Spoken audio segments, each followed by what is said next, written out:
វេទិកាសេដ្ឋកិច្ចពិភពលោកនៅទីក្រុងដាវូសប្រទេសស្វីសប្រធានាធិបតីអាមេរិកលោកដូណាល់ត្រាំបានលើកឡើងជាថ្មីពីការចង់បាននិងគ្រប់គ្រងកោះក្រូអង់ឡង់យ៉ាងណាមិញលោកត្រាំបានច្រានចោល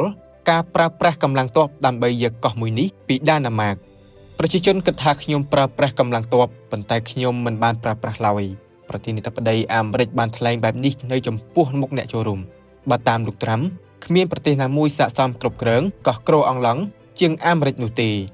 ជុំវិញបញ្ហានេះមេដឹកនាំអាមេរិកបានសន្យាថានឹងស្វែងរកការចរចាដើម្បីទទួលបានកោះក្រូអង់ឡង់ពីដាណាម៉ាកក្រៅពីបញ្ហាកោះក្រូអង់ឡង់លោកត្រាំក៏បានអួតសរសើរពីសេដ្ឋកិច្ចអាមេរិកក្រោមការដឹកនាំរបស់ខ្លួនសង្គ្រាមនៅអ៊ុយក្រែនកុយពុន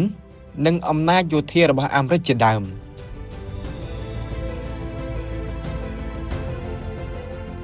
វឌ្ឍនៈអលម៉ុលរសជាតិស្រទន់ពីស្រូវសាលីសុទ្ធ 100%